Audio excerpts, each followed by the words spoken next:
Folks, I'm kind of stunned here. Like Big Finish just casually dropping one of the best Doctor Who spin-offs ever for like a niche audience, and even like most Big Finish listeners might not even check this out. But what do I do with this? Hello, ladies and gentlemen, my name is Mr. TARDIS, and I'm not a big follower of the adventures of Bernie Summerfield. I don't really know any of these stories, I've not listened to these, I've not dove into the expanded media when it comes to Bernie Summerfield, I apologise. My main introduction to her was actually 2024's The Eternity Club, which is essentially a brainchild spin-off with Tim Foley and James Goss, where archaeologist Bernie Summerfield, who was essentially like a proto-River Song who came out of Doctor Who expanded media in the 1990s. She was a companion of the Doctor across multiple incarnations and across many continuities and timelines and such. In the New Adventures of Bernie Summerfield Volume 8, she winds up in a place called the Eternity Club, which is essentially a retirement home for war criminals, and she has adventures with species from across the Doctor Who universe, like the Dravens, the Sontaran, the Draconian, one of the Tree People, and the Eternity Club was a really strong 8-episode run. I really enjoyed it. It's basically just a farcical comedy, kind of like Fawlty Towers, but within the Doctor Who universe. And the Eternity Club ended with a cliffhanger where a surprise new arrival turns up at the Eternity Club, and the arrival shocks Bernie Summerfield. And the New Adventures of Bernie Summerfield Volume 9 opens by revealing that it's a Dalek. And the Eternity Club has been followed by The Dalek Eternity Parts 1, 2, 3, and 4. We have 8 half-hour episodes focusing on the premise of a Dalek delegate which has somehow fallen through time and has made its way to the Eternity Club way earlier than it planned, because it's planning a war conference for an upcoming brand new Dalek master plan. And Bernie Summerfield winds up getting a list from the Daleks of potential allies, and she commandeers a sentient TARDIS called Nurse, who is looking after the oldest in the Eternity Club, who is the oldest member of the Eternity Club, who is possibly a Time Lord and maybe an otherworld incarnation of either the Doctor or the Master, but we don't know yet. So Bernie Summerfield goes through this rickety old TARDIS that is literally taking the form of a pleasant old woman to try and go to all of the Daleks' allies to save them and stop them from forming an alliance to stop the new Dalek master plan. All the while, this Dalek delegate is wreaking havoc in the Eternity Club. While the first Eternity Club series did spend a lot of time in the main setting of the Eternity Club, while sometimes going on field trips and going off-world, the Eternity Club has a much broader scope, with only a couple of the 8 episodes taking place within the Eternity Club itself. Most of them are off-world. I'm going to breeze through the actual episodes themselves pretty quickly, because I've got a lot to say about the overall saga, but not so much the actual individual episodes. So Dalek Eternity starts with The Lonely Bomb by James Goss, where Bernie Summerfield, Nurse, and robot friend 312, played by Simon Kane, and he's just my favourite character, they discover the Johannes Arsenal, essentially this massive sentient planet which is a weapons factory, and the Daleks want to get a hold of the weapons. But there's a big unravelling conspiracy and mystery about where are all of the people on the Johannes Arsenal, what happened to them, and does the planet know more than it's letting on? We've crashed onto the barrier. It's an actual shell encasing the planet. That's a naive description, but yes. And the nurse. Is she? She ejected us on impact. I hope she'll recover.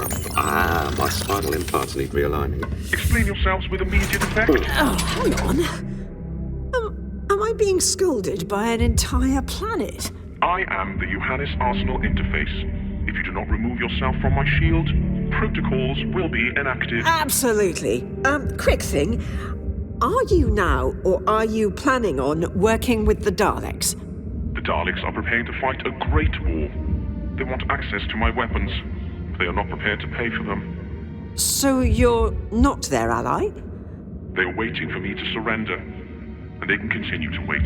My shield has withstood a decade of sustained bombardment. It even survived the impact of your craft. The Daleks always find a way. The Lonely Bomb could have been a full-blown 45 or 50-minute episode of the revival, and it could have been considered a stone-cold classic, but somehow James Goss has just put it here as a 30-minute opener to the Bernie Summerfield Dalek Eternity saga, and it's so unassuming, but it's such a great opener. I think that the voice cast are terrific across the board. Adam Bayard gives a great performance as the Johannes Arsenal, and while Bernice, Nurse, and 312 are figuring out what's happening on this planet, every so often we cut back to the Eternity Club, where we've got the manager, Secretary Pym, played by Adrian Lucas, trying to keep everything together. And that is the main setting for the second story, Satrap, by Felicia Barker, where the Dalek occupation of the Eternity Club is driving everyone to the breaking point. The Dalek is killing indiscriminately whilst trying to organise this war conference, and Secretary Pym is trying to keep everything together. However, there's clearly a saboteur within the Eternity Club trying to impede the Dalek's progress. And the story is essentially a three-hander between Secretary Pym trying to discover the identity of the saboteur with the help of the suspension of Gerin, who is this gossiping, gaseous creature, played by Chandrika Chevli, and the Draven Grisella, played by Luanda Unati Lewis Nyao. Oh, and also Neve Kuzak is the oldest, who is just wreaking havoc, and is she conspiring with the Daleks? Is she trying to sabotage them? What's going on with her?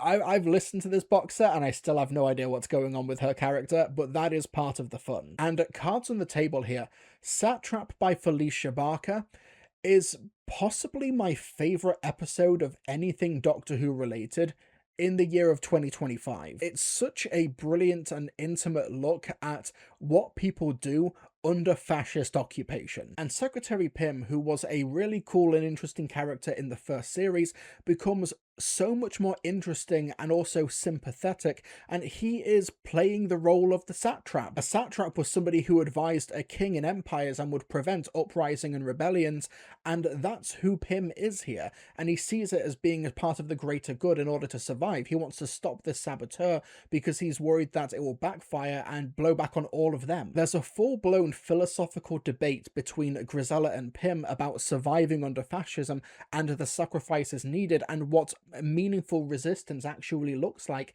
in those circumstances. And the acting is so good, and Adrian Lucas is brilliant in acting these scenes. He's terrific. A Dalek might be a Dalek, but at least they're not a traitor. A traitor? I am trying to save your lives! Every day, I have to juggle 1,000 plates to keep this decrepit rock habitable, alone! And then the professor arrived, and she was at home in the trenches, and dear Minerva, I thought for once I had someone on my level, but she's gone! The Daleks have taken the club, and I'm alone again with this decaying ruin full of venerable luminaries who are all in danger, and I cannot leave! Because I have to protect you! It's my job! But what's so interesting about the story is that Felicia Barker doesn't settle on one correct way to resist fascism. No, on the contrary, it's given great nuance, and Secretary Pym is such a sympathetic character in these circumstances because he is trying to hold the Eternity Club together alone. But Grisella sympathizes more with the saboteur, and I've got the quote here. She says, "The strength to endure, but not to act, is the strength of the stone on which oppression stands." Jesus Christ, this episode's so good. And of course, the Dalek itself at the center of the story, while it's not a particularly interesting character in and of itself, what it does once it discovers the identity of the saboteur at the end, and the saboteur's punishment, we're dealing with like power of the Daleks, evil of the Daleks, like David Whittaker, malicious Dalek intentions here. It's so good. It's a brilliant episode. Dalek Eternity, I think it peaks at this point, which is a bit of a shame because it's peaking in the first volume. But my goodness, it's a brilliant opening box set. It's a brilliant opening story. With Dalek Eternity 2, we have Winner's Tale by Alex Hewitt, which is a much more fun stripped-back story where you've got Altazar the Draconian and Starla the Sontaran. They are tasked with stopping these two warring factions from killing each other so that they can unite against the Daleks. However, and to listen to Alex Hewitt in the behind the scenes, where he describes it as Basically, these two war heroes relapsing back into addiction, where Altazar takes one side and Stahl takes the other side, and rather than try and negotiate peacefully, they think, what's the best way to bring the end to this war? By winning the war, and they end up engineering events to make sure that their side wins the war. And it's funny, yes, but it has a pretty tragic ending, and the way that Alex Hewitt is able to balance that tonally is nothing short of astonishing. Altazar is trying to help one side that's way too stupid, and Stahl is trying to help another side whose leader is way too cowardly, and ultimately it's mutually assured destruction because they can't let go of their old past glories. Altazar, what are you doing here? Stahl! I am merely observing. Likewise, it's just, it looks like you are leading an attack. Is that so? Why, it looks like you are leading a retreat. How like you to run away from battle. And how like you to be in the middle of mindless bloodshed. I noticed the Hepia were fighting a little better. Are you by any chance helping them? No. It's just they are considerably more courageous. Really? They've developed an almost Sontaran aggression. What would Professor Summerfield say? About what? About the way that the previously mindless Phalan hordes are now fighting according to the Draconian Code of Cunning? I am merely protecting the Phalan from you. Aha! So, you think I'm a formidable foe? There's a really great scene in the Eternity Club in one of the prior stories where Altazar and Stahl are playing with their models, they're playing with their action figures in order to recreate war stories, and what we see here is what they do with an actual conflict, and it's terrible. And Shai Matheson as Altazar, Dan Starkey as Stahl, really great pairing. They work so well with each other. Dan Starkey's terrific as well. You know, he always is as a Sontaran, but this one is like just a really eccentric old guy, and I think it's really great. And then next we have Oversoul by Melissa F. Olson, and much like The Lonely Bomb in the previous box set, this feels like this could have just been another Stone Cold classic in the TV series, but yeah, we'll just have it as episode 4 of the Dalek Eternity. Yeah, just no biggie.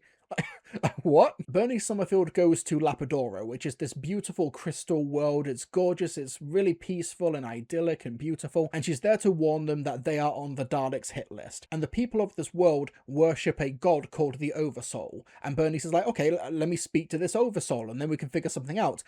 And it turns out that this Dalek on the cover is the Oversoul. This Dalek is the god that these people worship, and it crashed here 3 centuries ago and has built up this idyllic, beautiful society and world ready for harvesting, and is unable to communicate with its brethren, with the other Daleks, in order to bring the invasion forward because its communicator is broken. So you've essentially got Bernie Summerfield basically acting like Chicken Little here, knowing that this apocalypse is coming, but because their god is so brilliant and idyllic and has created this wonderful world and they're grateful for it, she can't convince them to turn on it. And the twists and turns that this story takes, and Nicholas Briggs' performance as the Oversoul, is brilliant. It's so good. It's almost like an episode of The Twilight Zone, but for the Daleks. Like, what would a Dalek do if it was in an episode of The Twilight Zone? So next up in Dalek Eternity 3, we have Quisling by Sophia McDougall. And while Quisling is still a really good episode, it does feel like the most conventional across this series. The Daleks are trying to hollow out this world, the rebels are exhausted and unable to fight back, so it's up to Bernie Summerfield and Grisella to try and make them find their will to fight. Now, there is a really interesting twist at the end where the motivations and the actions of a particular character are turned on their head and revealed to be way more interesting than we thought it was.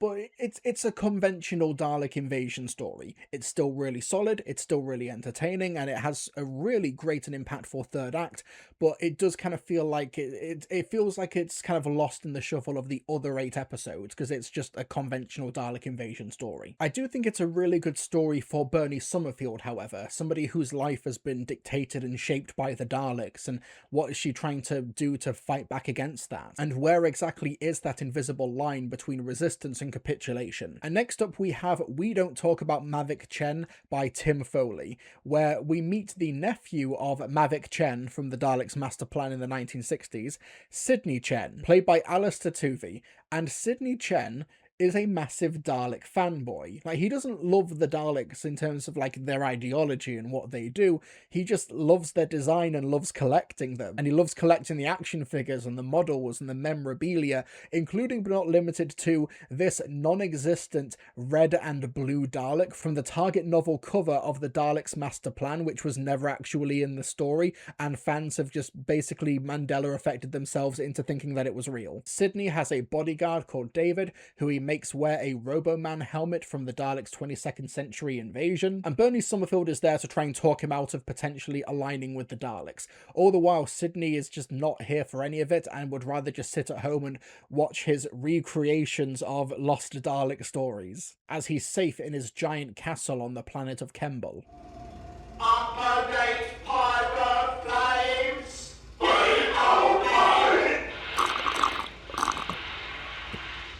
I filmed this. Those are my replicas. And why did you do this? Well, it's a historical reconstruction. It's important to remember how things were. It's indistinguishable from the real thing. I'm not sure it's... Indistinguishable? The burnt trees behind the castle, is that where you filmed it? We did it in 2 takes. Oh, glad you're feeling better at least. David knows how to calm me down. Do you want to talk about what just happened? With the, the crying? David! My squash is too strong! Sidney, focus. I don't want to talk about it. As in you don't want to talk about him? No. Your uncle? Yes. I get that you're upset, that he's dead, on a personal level. But that happened a long time ago. It's a really fun and novel and entertaining story of basically what would the grandson of Hitler be doing in this day and age. It's a pretty interesting introspective look at just how the legacy of fascism just sort of degrades and gets stupider over time. You know, as these descendants try and reclaim past glories that were never their glories, that were never glorious and never even panned out, but they want to cling to them anyway. It's a really interesting story. Leading into the concluding episodes, Vizier by Patrick O'Connor and Emperor by Ash Darby, where Bernie Summerfield returns to the Eternity Club to try and stop the Daleks once and for all, and it's a strong ending, and I thought it was entertaining. Allegiances become tested, character arcs end up resolving over the course of this installment. It was an entertaining ending. I think that it's slightly Deus Ex Machina-y in terms of like what is the big thing that is now going to wipe out the Daleks. I should have seen it coming realistically, and I don't think it was completely out of nowhere, but it was like, okay, we've got to hit the big button now to stop this massive Dalek threat. But part of me also wishes that over the course of this 8-episode run, there was a larger body count within the core cast. Like, obviously, I love all of them, and I don't want to say goodbye to any of them, but I do think it undermines the stakes somewhat in this epic, huge Dalek story, where there's basically no long-term consequences for any of our core cast members. Even though episodes like Quisling are all about what sacrifices will need to be made in order to fight an evil like the Daleks. And if we are going to be doing more Eternity Club stuff in the future, then you could have like a rotating cast where 2 or 3 characters hypothetically die in Dalek Eternity, and then you bring in 2 or 3 more in the next one, and then you can rotate the cast around. But I will say though, you cannot kill 312 by Simon Kane. This robot is my favourite guy. Simon Kane's performance as 312 is so inspired. Just this unassuming, really polite but megalomaniacal war criminal robot who you have no idea what his deal really is. And that's part of the fun. And Simon Kane is just, I love him so. I want 312 to be canonized in the show proper. Like, I want like Simon Kane in a motion capture suit to play 312 in an adventure with the Doctor. I want this so badly. But yeah, overall, the new adventures of Bernie Summerfield, The Dalek Eternity, I thought this was fantastic. I thought across the board, there's not a bad episode here, and many of them are just absolute stone cold bangers. Lonely Bomb, Satrap, Oversoul. there's so much good stuff here. Credit as well to Nicholas Briggs playing all of these different Daleks over these 8 episodes. Credit to Lisa Bowerman really killing it as Bernie Summerfield, and the brilliant ensemble cast as well. The Dalek Eternity is the last box set or compilation that I'm going to be listening to in 2025 in Big Finish Productions. So I think I can confidently say it's making my top 5 for the year. It's terrific. I really, really adored it from beginning to end. I enjoyed Eternity Club, but this was a massive step up in quality as far as I'm concerned. I will say though, if this review has made you want to dive into Dalek Eternity, I would listen to the Eternity Club first, because Dalek Eternity does share a setting and a supporting cast that is established and set up in the Eternity Club, so listen to this first and then dive into Dalek Eternity. That's my only caveat. Episodes like Satrap are only as strong and as effective as they are because the Eternity Club has laid the groundwork in the first place for these characters in this setting, where the Eternity Club is basically a character in and of itself, and it's a character that is being besieged by this incredibly powerful force. But yeah, James Goss and Tim Foley smashed out the park here with Dalek Eternity. I cannot recommend this enough. And folks, that's my review of the New Adventures of Bernie Summerfield, the Dalek Eternity, the last Big Finish stories of 2025. I'm finally caught up in regards to the calendar year.